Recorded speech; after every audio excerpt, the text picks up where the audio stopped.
My dear students, कैसे हैं आप लोग। आज के वीडियो में हम क्लास 12 केमिस्ट्री का मोस्ट इंपोर्टेंट टॉपिक को पढ़ेंगे। तो आज के वीडियो में हम विलयन चैप्टर के 8 सबसे महत्वपूर्ण प्रश्न को पढ़ेंगे जो हर बोर्ड एग्जाम में हर साल आता है। तो आज के वीडियो आपके लिए मोस्ट इंपोर्टेंट, बस आपको इस चैप्टर से इतना ही तैयार करना है। तो आज के वीडियो आपके लिए मोस्ट इंपोर्टेंट है। अगर आप वीडियो पर नए तो वीडियो को लाइक कर दीजिए, चैनल पर नए सब्सक्राइब कर दीजिए, बेल आइकन को प्रेस कर दीजिए, क्योंकि बोर्ड एग्जाम के हर इंपॉर्टेंट टॉपिक का वीडियो आपको इस चैनल पर डेली मिलता रहेगा।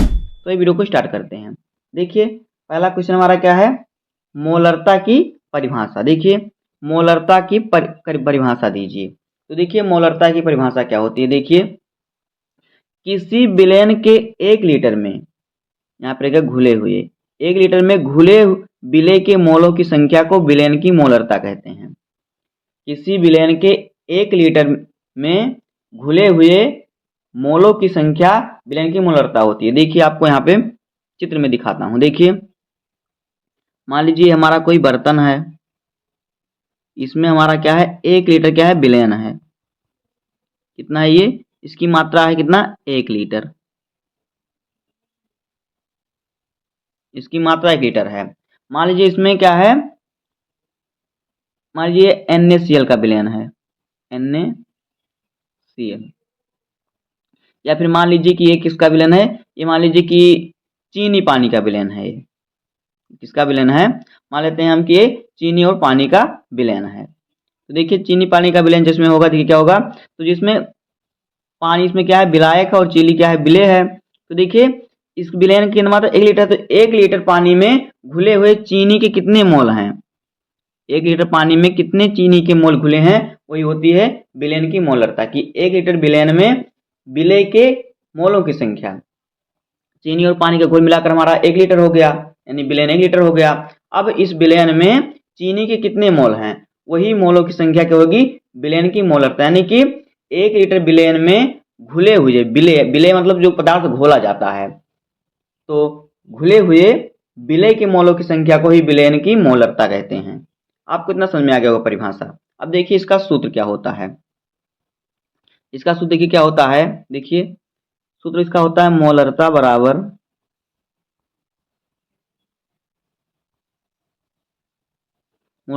सूत्र होता है यहाँ पे देखिए यम बराबर सूत्र W बटे यम गुणे V, इसमें ml में, ये कहता है ml में होता है, गुणे में होता है 1000। ये होता है इसका सूत्र। जहां पर जो यम होता है ये होता है विलय का अणुभार। क्या होता है, जो यम होता है यहाँ पे देखिए, जो यम होता है विलय का अणुभार, विलय का अणुभार। विलय का अणुभार क्या होता है, यम होता है। और जो W होता है, W होता है विलय का भार, जिसमें घोला गया उसका भार, किसका, विलय का भार, विलय का भार। और फिर देखिए जो V होता है यहाँ पे, देखिए जो V है, V होता है विलयन का आयतन। क्या होता है, देखिए V जो होता है क्या होता है, V होता है विलयन का आयतन। क्या होता है, V होता है। इसका ही सूत्र हो जाएगा कि यम बराबर, यम जो होता है मोलरता होता है, यम को हम मोलरता को यम से प्रदर्शित करते हैं, तो यम बराबर हमारा हो जाएगा, देखिए सूत्र यम बराबर क्या होता है यहाँ पे, यम बराबर सूत्र होता है W बटे यम इंटू V और गुणे में कितना 10,000, ये होता है। यम जो होता है देखिए यहाँ पे जो हमारा m होता है ये होता है मोलरता, और जो मोलरता होता है ये, और फिर यहाँ पे जो ये भी जो होता है मोलरता ही होता है। W जो होता है यहाँ पे ये होता है विलय का भार, यानी जो पदार्थ घोला गया है उसका भार। और फिर जो W होता है क्या होता है, विलय का भार। और जो यहाँ पे V होता है, V का मान होता है कि विलयन का आयतन होता है। ये जो विलयन का क्या होता है आयतन होता है, उसका मान यहाँ पे रखा जाता है। तो इसी प्रकार से आपको सॉल्व करना होगा। एक बार फिर से समझ लेते हैं। देखिए किसी विलयन के 1 लीटर में घुले हुए विलय के मोलों की संख्या को विलयन की मोलरता कहते हैं। यानी विलयन 1 लीटर है, तो 1 लीटर विलयन में जैसे हमारे चीनी पानी का घोल 1 लीटर है, तो चीनी इसमें विलय हो गया, पानी क्या हो गया विलायक हो गया। तो 1 लीटर चीनी पानी के विलयन में चीनी के कितने अणु हैं, उनके कितने मोलों की संख्या है, उनके मोलों की संख्या को ही क्या होगी, उस विलयन की क्या होगी, मोलरता होगी। डब्लू क्या होता है, डब्लू होता है विलेय का भार, डब्लू होता है विलेय का भार। यह अभी क्या होता है, विलयन का आयतन, विलयन का आयतन। और यम जो होता है ये क्या होता है विलेय का अणुभार। किसका अणुभार होता है, ये विलेय का अणुभार, जो विलेय पदार्थ होता है उसका अणुभार होता है। तो इसका स्क्रीनशॉट ले लीजिए, फिर आगे बढ़ते हैं। अब आगे देखिए,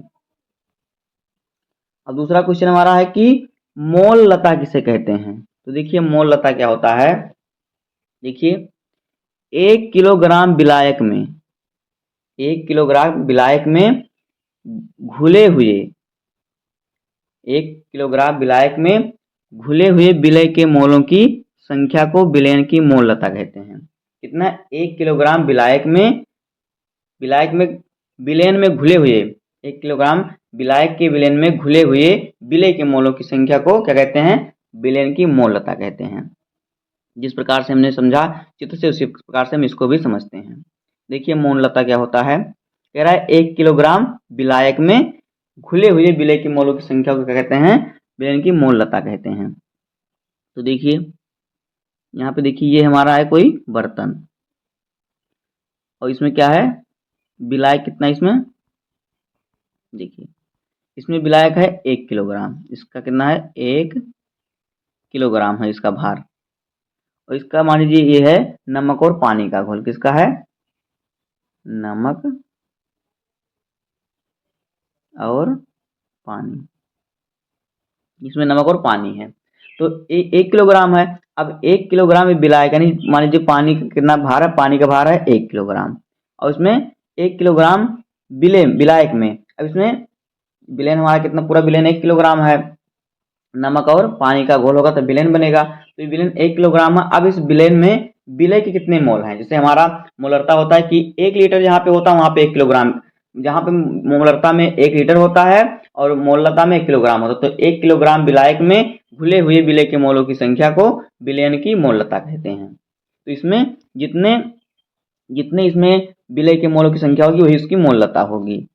तो देखिए मोलरता बराबर सूत्र क्या होता है, यहाँ पे देखिए मोल लता बराबर जो हमारा सूत्र होता है, यम जो होता है ये मोल लता होता है, यम बराबर डब्लू बटे यम इंटू डब्लू और गुणे में 1000, ये होता है मोल लता का सूत्र। जहाँ पे देखिए जो यम होता है ये क्या होता है, ये तो होता है मोल लता, ये तो सबको मालूम है, आपको मालूम होगा, ये होता है मोल लता, यह मोल लता होता है। और यहाँ पे जो डब्लू होता है, देखिए ये जो डब्लू है यहाँ पे, ये क्या होता है, विलय का भार, क्या होता है, विलय का भार। और देखिए जो यहाँ पे आपको, सॉरी यहाँ पे जो आपको देखिए डब्लू दिख रहा है, यहाँ पे देखिए ये वाला जो डब्लू दिख रहा है, बड़ा वाला डब्लू, ये हमारा छोटा डब्लू है ये वाला, और ये देखिए बड़ा डब्लू, बड़ा वाला डब्लू जो होता है ये क्या होता है, ये होता है विलायक का भार। किसका होता है, विलायक का भार, जिसमें घोला जाएगा। यहाँ पे यानी कि अगर हम किसी में घोल रहे हैं तो उसका भार, जैसे मतलब चीनी पानी घोल तो पानी का भार, तो विलायक का भार। तो इस प्रकार से हो जाएगा क्या, मोल लता।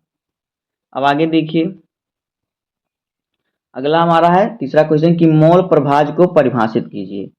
क्या है, मोल प्रभाज को परिभाषित कीजिए। तो देखिए इसका उत्तर, विलयन में उपस्थित किसी घटक का मोल प्रभाज उस घटक के मोलों की संख्या तथा विलयन में उपस्थित कुल घटक के मोलों की संख्या के अनुपात को मोल प्रभाज या फिर मोल अंश कहते हैं। इसे यक्ष से प्रदर्शित करते हैं। ये क्या होता है मोल प्रभाज, कोई विलयन है, उस विलयन में उपस्थित किसी घटक का मोल प्रभाज अगर हम निकालेंगे तो उस घटक के मोलों की संख्या तथा विलयन में उपस्थित कुल घटक के मोलों की संख्या के अनुपात को मोल प्रभाज कहते हैं या मोल अंश कहते हैं। जैसे कि मान लीजिए ये हमारा कोई क्या है, विलयन है, ये हमारा विलयन है, इसमें देखिए हमारा ए और बी नाम से कोई विलयन है। ए और बी नाम से इसमें कोई विलेन है। ए अलग अणु है और बी जो है अलग पदार्थ है, इसमें घोला गया है। तो ये विलेन क्या है, ए और बी नाम से कोई हमारा विलेन है। अब मान लीजिए हम जैसे मान लीजिए ए हमारा चीनी है और जो बी हमारा पानी है। तो देखिए अगर हम ए का मोल प्रभाव निकालेंगे, अगर हम क्या करेंगे ए का मोल प्रभाव निकालेंगे तो मोल प्रभाव को हम किससे यक्स से प्रदर्शित करते हैं। तो एक्स ए यानी ए का मोल प्रभाव हमारा इस प्रकार सूत्र लिखेंगे। तो अब अवयव के मोल की संख्या यानी जिसका हम निकाल रहे हैं उसके मोल की संख्या, तो यहाँ पे हो जाएगा एन ए यानी ए के मोलों की संख्या। और उसके बाद कह रहा है कि विलेन में उपस्थित कुल घटक, तो कौन कौन से घटक इसमें उपस्थित हैं, ए और बी।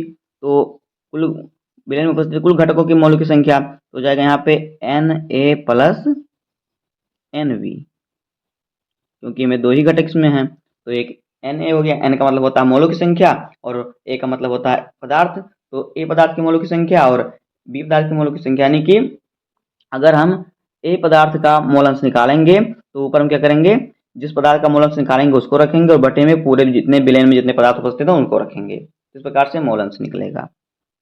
आगे देखिए, इसीलिए कहते हैं कि विलेन में उपस्थित किसी घटक का मोल प्रभाव उस घटक के मोलों की संख्या, यानी जिस घटक का हम निकाल रहे हैं उस घटक के मोलों की संख्या तथा विलेन में उपस्थित कुल घटक के मोलों की संख्या के अनुपात यानी कि भाग को ही मोल प्रभाव या मोल अंश कहते हैं। इसे यक्स से प्रदर्शित करते हैं। इसका सूत्र देखिए क्या होता है, अवयव का मोल अंश बराबर अवयव के मोलों की संख्या बटे कुल मोलों की संख्या। यानी अवयव मतलब कि जिसका हम निकाल रहे हैं, जैसे कि मान लीजिए इसका हमारा सूत्र हो जाएगा, अभी हमने आपको बताया इसका हो गया सूत्र। तो इसको हम मोल अंश को x से प्रदर्शित करते हैं। तो मान लीजिए हमारा जो अभी हमने विलेन बनाया था, मान लीजिए ए और बी का कोई हमारा विलेन है। ये विलेन किसका है, ए और बी का ये विलेन है। यहाँ पे देखिए इसमें हमारा एक पदार्थ ए घुला है और एक पदार्थ बी घुला हुआ है। ए और बी का कोई हमारा विलेन है। तो देखिए यहाँ पे हमारा क्या होगा, हम मान लीजिए ए का हम निकालेंगे मोल अंश, तो हमारा हो जाएगा अवयव का मोल अंश यानी ए का निकालें तो हमारा हो जाएगा यहाँ पे एक्स हमारा क्या होता है मोल अंश होता है, और जब हम ए लिखेंगे यानी ए का मोल अंश, तो हमने यहाँ पे ए लिखा और एक्स जो हमारा लिखा ये क्या होता है मोल अंश होता है। तो एक्स यानी कि ए का मोल अंश बराबर क्या होगा यहाँ पे देखिए अवयव के मोलों की संख्या, यानी अवयव को हम किसका निकाल रहे हैं, एक्स ए का निकाल रहे हैं। तो यहाँ पे हो जाएगा एन यानी मोलों की संख्या किसका, अवयव ए हमारा है तो ए के मोलों की संख्या बटे कुल मोलों की संख्या यानी विलेन में उपस्थित कुल मोलों की संख्या। तो हमारा यहाँ पे ए और बी उपस्थित है, यानी कि ए के मोलों की संख्या प्लस बी के मोलों की संख्या, एन जो होता है मोलों की संख्या होता है। इसी प्रकार से हमारा इसका सूत्र होगा। इसी प्रकार से आपको इसको सॉल्व करना होगा। अब आगे देखिए, आगे देखिए हमारा चौथा क्वेश्चन क्या है। देखिए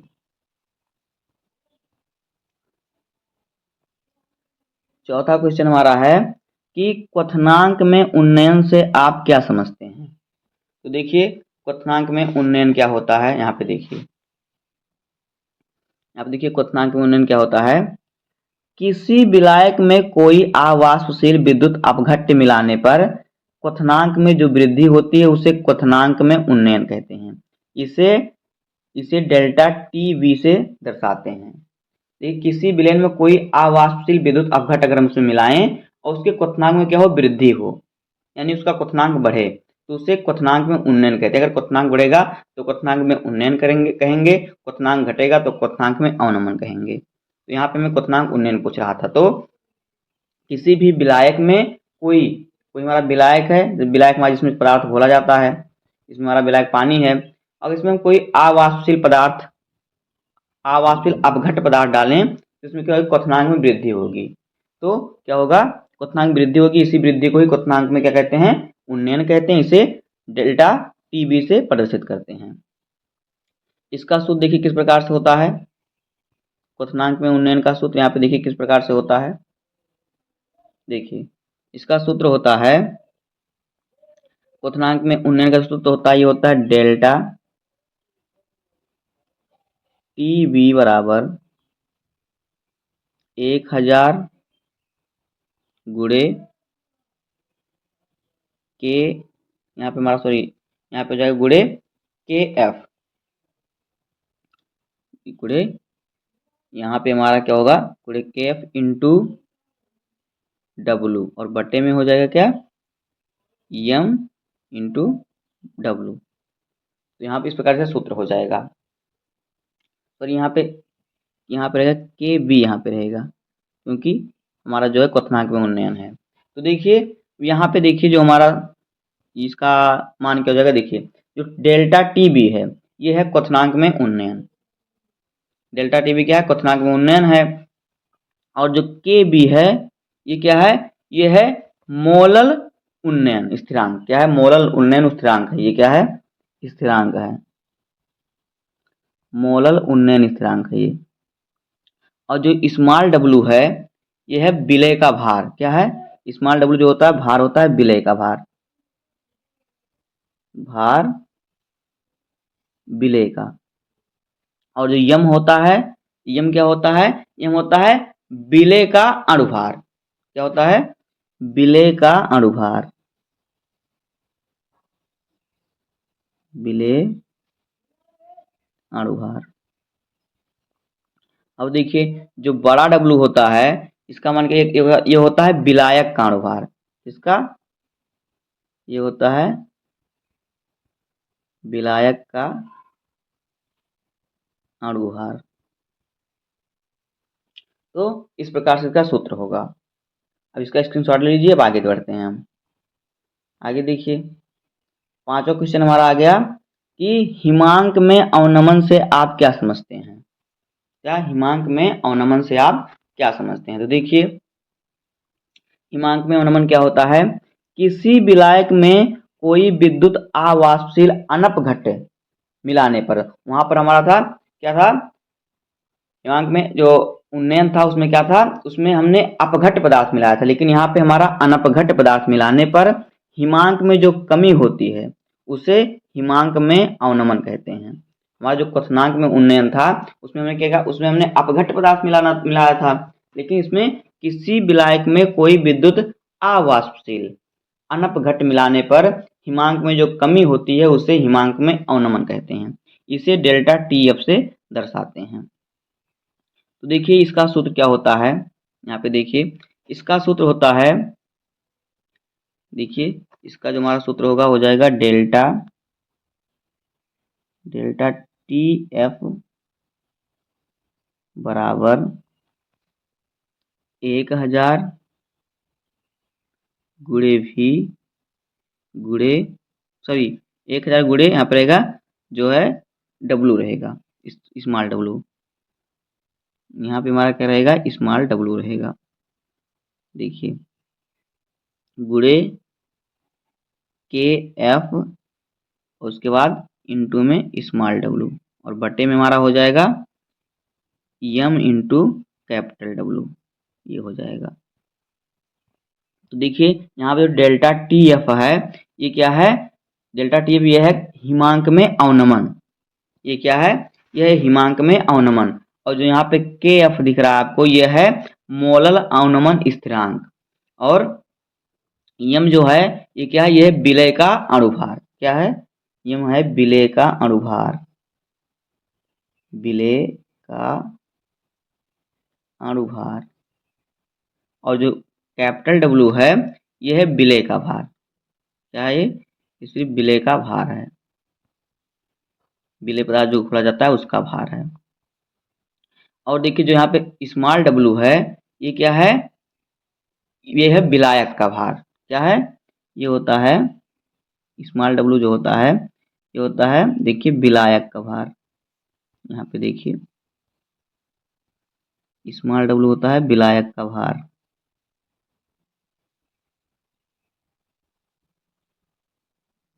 विलायक का भार। तो इस प्रकार से जाएगा इसका सूत्र और इसकी परिभाषा, इसी प्रकार से आपको लिखना है। अब आगे देखिए इसका स्क्रीनशॉट लेते चलिए क्योंकि ये बहुत ही इंपॉर्टेंट क्वेश्चन है आपके बोर्ड एग्जाम के लिए। आगे देखिए अब देखिए छठवां क्वेश्चन है कि अर्धपारगम झिल्ली क्या होती है। तो देखिए अर्धपारगम झिल्ली क्या होती है। देखिए अर्धपारगम झिल्ली क्या होती है, एक झिल्ली होती है जो कि विलयनों में लगाया जाता है। जो विलयन होता है उसमें उसको पृथक करने के लिए। देखिए अर्धपारगम झिल्ली एक ऐसी झिल्ली होती है जिसमें के विलायक के कण तो आसानी से आर पार गुजर जाते हैं, लेकिन विलय के कणों के गुजरने में बाधा उत्पन्न होती है। जैसे कि अंडे की छिर्री, प्याज का छिलका, ये सभी ऐसे ही अर्धपारगम झिल्ली हैं। जैसे कि देखिए, चित्र द्वारा समझिए। देखिए, ये हमारा कोई क्या है, विलयन है। ये हमारा विलयन है। किसका विलयन है? ये है पानी और फिर किसका, चीनी का विलयन। चीनी और फिर पानी का ये कोई विलयन हमारा है। दो घटक हैं, चीनी और पानी है। इस विलयन में हो गया। अब हम क्या करेंगे, इसको अर्धपारगम झिल्ली से गुजारेंगे। मान लीजिए ये हमारा क्या है, अर्धपारगम झिल्ली बना हुआ है। ये हमारा अर्धपारगम, मान लीजिए कि ये हमारा अर्धपारगम क्या है, झिल्ली बना हुआ है इस प्रकार से।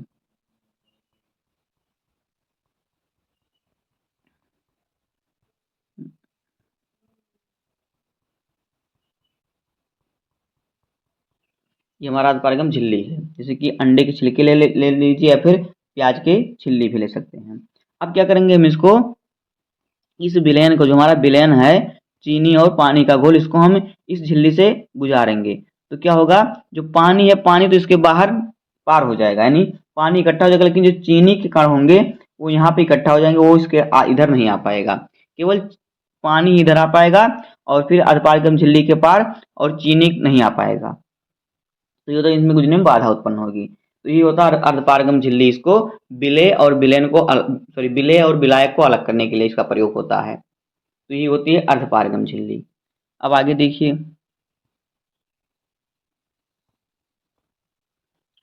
हमारा 7वां नंबर क्वेश्चन है। कह रहा है कि परासरण दाब को परिभाषित कीजिए। तो देखिए इसका उत्तर।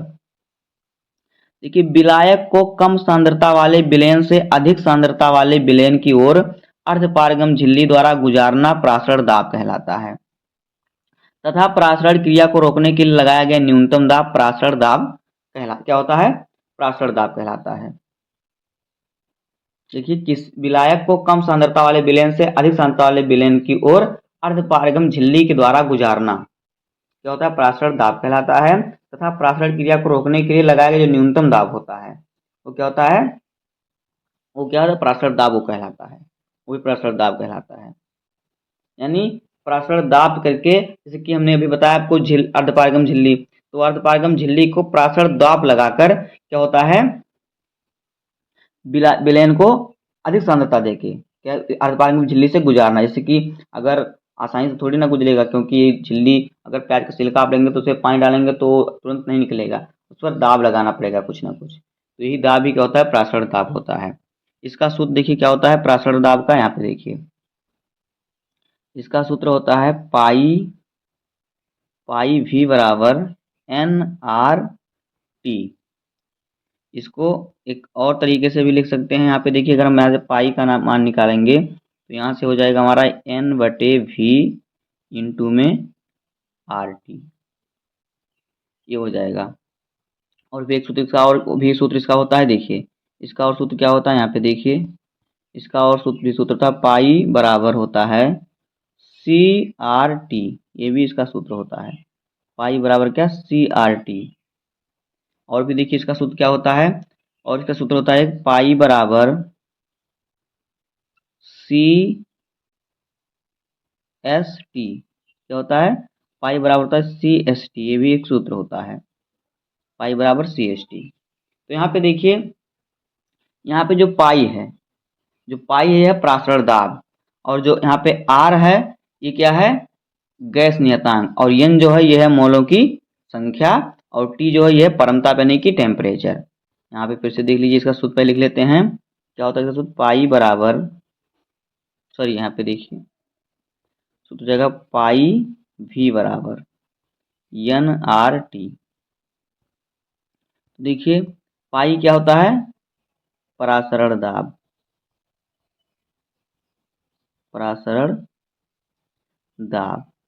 और भी देखिए क्या होता है, भी यहाँ पे जो होता है आपको देखिए होता है विलय का भार, और फिर यहाँ पे जो यन होता है देखिए क्या है, यन जो है ये है मोलों की संख्या, क्या है, मोलों की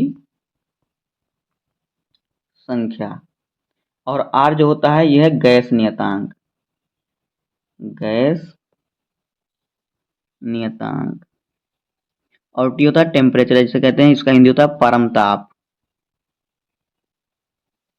तो इस प्रकार से हो जाएगा पराशर दाब का सूत्र। अब आगे देखिए, अगला हमारा क्वेश्चन है कि राउल्ट के नियम लिखिए, तो राउल्ट के नियम की परिभाषा दीजिए तथा उसकी सीमाएं बताइए। तो देखिए राउल्ट का नियम होता क्या है, ठीक है। राउल्ट के नियम के अनुसार किसी विलायक में अवाष्पशील विलेय मिलाने पर प्राप्त विलयन के वाष्प दाब का आपेक्षिक अवनमन उसमें उपस्थित विलेय के मोल अंश के बराबर होता है। देखिए कह रहा है कि किसी विलायक में अवाष्पशील अगर हम विलेय डालेंगे, जैसे कि हमारे यहाँ पे पानी विलायक है, इसमें क्या करें हम, कोई अवाष्पशील विलेय में कोई पदार्थ जो अवाष्पशील पदार्थ है हम उसको इसमें क्या करें डालें, तो क्या होगा, तो एक विलयन बन जाएगा। तो इस विलयन का जो विलयन प्राप्त होगा, उस विलयन का जो वाष्प दाब का आपेक्षिक अवनमन होगा वो उसमें उपस्थित विलेय के मोल प्रभाज के बराबर होगा, यानी जो इसका x होगा या x मोल प्रभाज होगा, मोल प्रभाज को x से प्रतिस्थापित, जो इसका मोल प्रभाज का मान होगा वो क्या होगा, आपेक्षिक अवनमन के बराबर होगा। ये होता है राउल्ट का नियम। तो देखिए इसका सूत्र क्या होता है, यहाँ पे देखिए इसका सूत्र होता है P not minus P S बटे में पी नॉट बराबर एन प्लस कैपिटल एन। ये होता है, ये इसका क्या होता है, सूत्र होता है।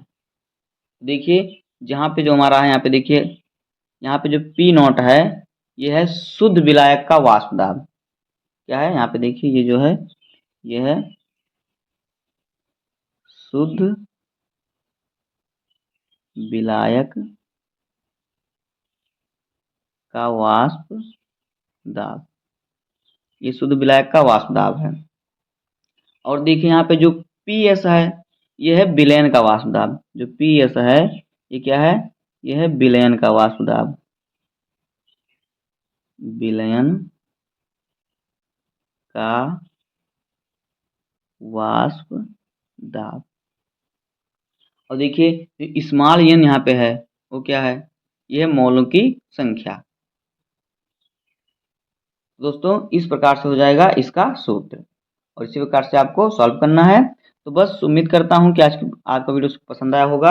आज के वीडियो में इतना ही, मिलते हैं किसी नेक्स्ट वीडियो में, तब तक के लिए धन्यवाद, जय हिंद।